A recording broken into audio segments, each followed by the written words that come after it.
जाओ मैं तुम्हें कहानी सुनाऊं हजरत ख्वाजा गरीब नवाज रदी अल्लाह ताला अन्हु की। आज मुसलमानों तुम्हें निस्तो नाबूद करने की कोशिश की जा रही है, तुम्हें सरजमीन हिंद से उखाड़ने की कोशिश की जा रही है। लेकिन सुनो, जब सरजमीन हिंद की धरती पर गरीब नवाज ने कदम रखा और ये मनसब किसने अता फरमाया? आमिना के लाल ने मदीने से अता फरमाया। और जब रोज़े रसूल से आवाज आई थी वालेकुम सलाम या कुतुबुल मशाइख, अल्लाहु अकबर, फिर कुछ देर के बाद मदीने मुनव्वरा में मस्जिद नबी के कोने में बैठकर अपने रब की इबादत और रियाजत कर रहे थे। रोज़े रसूल से आवाज आती है मोइनुद्दीन को बुलाओ। अल्लाहु अकबर, अल्लाहु अकबर। जितने मुजाबिर थे मोइनुद्दीन को बुलाया गया। मोइनुद्दीन के निरे लोग नाम के इकट्ठा हो गए। मोइनुद्दीन चिश्ती हसन संजरी को बुलाओ। रोज़े रसूल से आवाज आती है, वो शान है। कहा मोइनुद्दीन तुम्हें अब यहाँ मदीने में नहीं रहना, बल्कि जाओ तुम अल्लाह अकबर सरजमीन हिंद जाओ। हिंद के उस खित्ते अजमेर में जाओ जहां पृथ्वीराज चौहान का किला है, जहां अखंड भारत का किला है, जहां अल्लाह अकबर पृथ्वीराज चौहान का सम्राट है। जाओ वहां जहां उनकी बेटियां जिंदा तिचाओ के साथ जला दी जाती थी, जिनकी इज्जतें नीलाम हो रही थी। जाओ वहां जाकर तुम्हें दीन और तबलीग का काम करना है। आओ सुनो तो सही उन मर्दे कलंदर की शान देखो।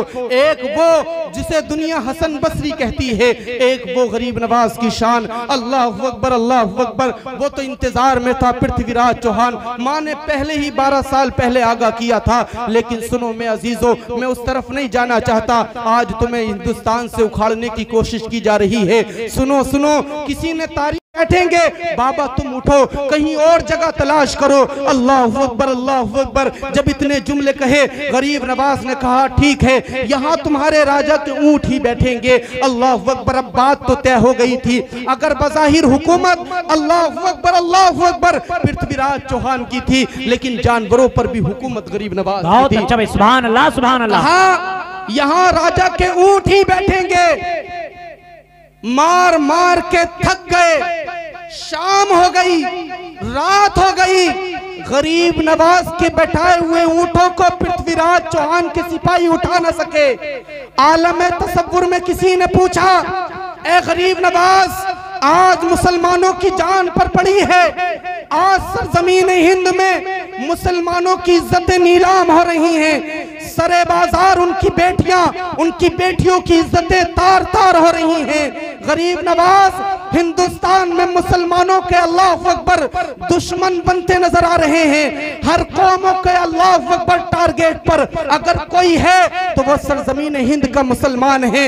आलम तसव्वुर में ये बात कही। फिर पूछा गरीब नवाज बताओ तो सही। किसी ने कहा पलट कर जा। कितनी पलट कर जा? 100 साल, 200 साल, 300 साल नहीं, और माजी में पलट कर जा। जरा 810 साल पहले पलट कर जा। 810 साल पहले जब चंद फकीर हिंदुस्तान में आए थे, हर तरफ कुफ्र का माहौल था। और हिंदुस्तान की धरती पर जब ख्वाजा गरीब नवाज ने ऊंट बैठाए थे, तो गरीब नवाज के बैठाए हुए ऊंटों को पृथ्वीराज चौहान की सिपाही उठा न सके।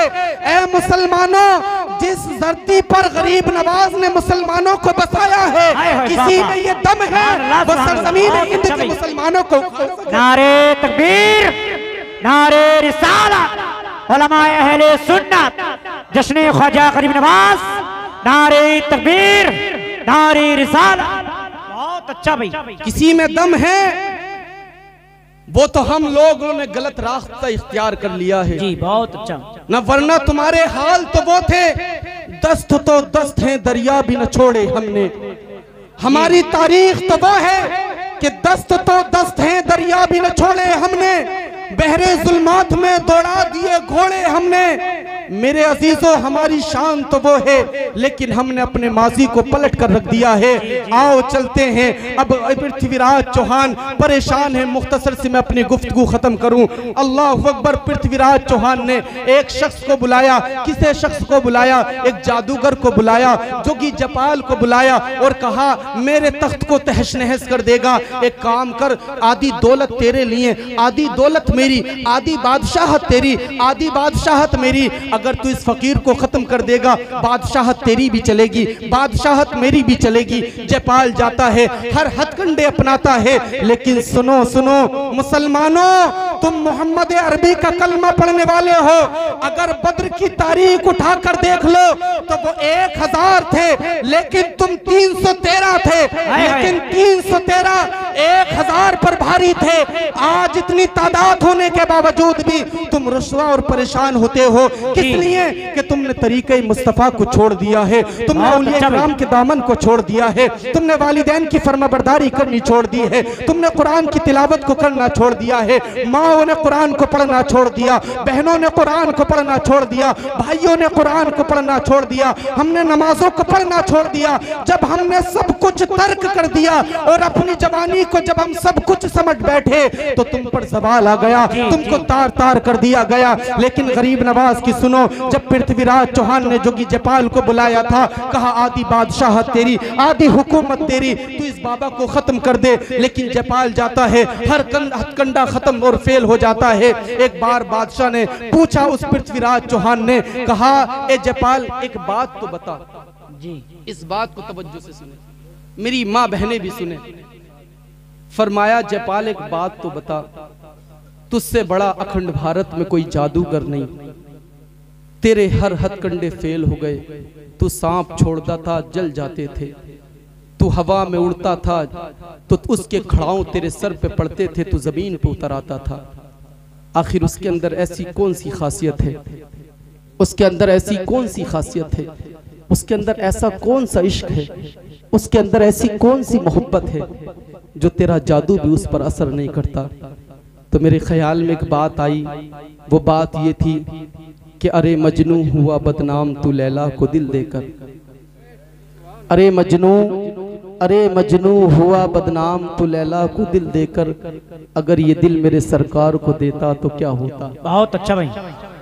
अरे मजनू हुआ बदनाम तू लैला को दिल देकर, अगर ये दिल मेरे सरकार को देता तो क्या होता।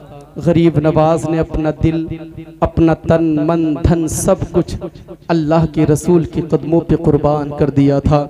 कहा एक बात है उस फकीर के अंदर, एक सच्चाई है उस फकीर के अंदर, ए पृथ्वीराज चौहान तो जिंदगी भर उसका मुकाबला हरगिज नहीं कर सकता। अनकरीब वो तेरी हुकूमत को तहस नहस कर देगा, अनकरीब तेरी हुकूमत छिन जाएगी, अनकरीब तुझे रुस्वा कर लिया जाएगा, अनकरीब तुझे बर्बाद कर दिया जाएगा। पृथ्वीराज चौहान ने हैरत की नजरों से पूछा, जोगी जयपाल आखिर उस बुजुर्ग के अंदर ऐसी कौन सी तासीर है जो किसी बात का असर नहीं होता। अब उस काफिर ने, जोगी जयपाल जो भी ईमान नहीं लाया था, उसने कहा था इस बाबा ने आज तक अपनी नजर से किसी गैर महरम को नहीं देखा है, इसकी नजर इतनी पाक है, इतनी पाक है कि आज तक इस बाबा ने किसी भी औरत को या किसी लड़की को बदनजरी तो दरकिनार कभी नजर भर के देखा नहीं। ये उस हबीब का कलमा पढ़ने वाले हैं कि इनके सर कट तो सकते हैं लेकिन मुस्तफा की दीन की खातिर वो आँच नहीं आने देते अपने नबी के दीन पर। ए जयपाल अगर तू चाहता है इस बाबा का मुकाबला करे तो एक शर्त है, एक शर्त है, खूबसूरत नौजवान लड़कियां मंगा। सुने, नौजवान भी सुने और लड़कियां भी सुने। खूबसूरत नौजवान लड़कियों को बुलाओ। अगर बाबा ने एक नजर उठा के लड़की को देख लिया, अना सागर की करामतें सब बयान करते हैं, कोई गरीब नवाज की ये करामत भी बयान करे। गरीब नवाज अल्लाह अकबर, जोगी जयपाल कहता है अगर नौजवान खूबसूरत लड़कियां उस बाबा के इर्द गिर्द नाचेंगी तो हो सकता है शैतान दिल में वसवसे डाले, नफ्स दिल को उभारे और वो नजर उठा के गैर महरम औरतों को देख ले। अगर एक नजर भर के भी खूबसूरत लड़कियों को बुलाया गया और अल्लाह अकबर बुलाने के बाद पृथ्वीराज चौहान ने उन खूबसूरत लड़कियों को क्या ड्यूटी लगाई, जाओ ना, जब अना सागर के करीब वो बाबा वुजू करने के लिए आए, वो बाबा जब अना सागर के करीब अपना मुंह धोने को आए, बस उस बाबा के सामने जाकर, अल्लाह अकबर, उस बाबा के सामने जाकर तुम्हें करना कुछ नहीं है, आधे आधे लिबास पहन के जाना, उस बाबा के इर्द गिर्द तुम नाचना। अगर उस बाबा ने एक नजर उठा के देख लिया तो पृथ्वीराज चौहान को कोई शिकस्त देने वाला पैदा नहीं है। इतनी बात कहनी थी। खूबसूरत खूबसूरत लड़कियां हिंदुस्तान के कोने कोने से मंगाई गई। अन्ना सागर के करीब जब गरीब नवाज आए और गरीब नवाज ने जैसे ही अन्ना सागर में वुजू किया, नौजवान नौजवान खूबसूरत लड़कियां इर्द गिर्द नाचने लगी। अल्लाह अकबर, अल्लाह अकबर। बाबा तो अपनी मस्ती में मस्त था, बाबा तो अपनी मह में मस्त था। वो तो किसी के इश्क में इतना गुम हो गया था, इतना गुम हो गया था कि नजर उठा के देखता नहीं। 1 घंटा गुजर गया, 2 घंटे गुजर गए, नौजवान लड़कियां इर्द गिर्द नाचती रहीं, आधे आधे जिस्म के कपड़े पहनकर, अल्लाह अकबर, अपने जिस्मों का सौदा करके उस बाबा के इर्द गिर्द नाचती थी। बाबा ऐसा था जैसे मानो पत्थर का बन गया हो, उसकी आंखें ऐसी थी जैसे मानो पत्थर की बन गई हो। वो नजर उठाता ही नहीं, क्योंकि अगर नजर उठाकर देख लिया तो मुस्तफा की हदीस में खयानत होगी। हुजूर ने फरमाया है कि तुम किसी गैर महरम को नजर उठाकर मत देखो, एक बार गलती से देख लोगे माफ है, दोबारा अगर देख लिया तो कहीं ऐसा ना हो तुम्हारा खात्मा कुफ्र पर हो। अल्लाह अकबर, अल्लाह अकबर। मुस्तफा वाले सब कुछ कर सकते हैं लेकिन अपने दीन से गद्दारी नहीं कर सकते। वो मुस्तफा जाने रहमत का मुकद्दस नवासा जब सरजमीन हिंद में है और अन्ना सागर पर नौजवान लड़कियां इर्द गिर्द नाच रही हैं, लड़कियां नाच नाच के थक गई, जमीन पर गिर गई। बाबा ने नजर उठाकर नहीं देखा, वो लड़कियां फिर वापस महल चली गई। फिर पृथ्वीराज चौहान से कहा, पृथ्वीराज, ऐसे शख्स के पास भेजा है जिसने नजर उठाकर भी नहीं देखा। अब ये बात पृथ्वीराज चौहान की बेटी सुन रही थी।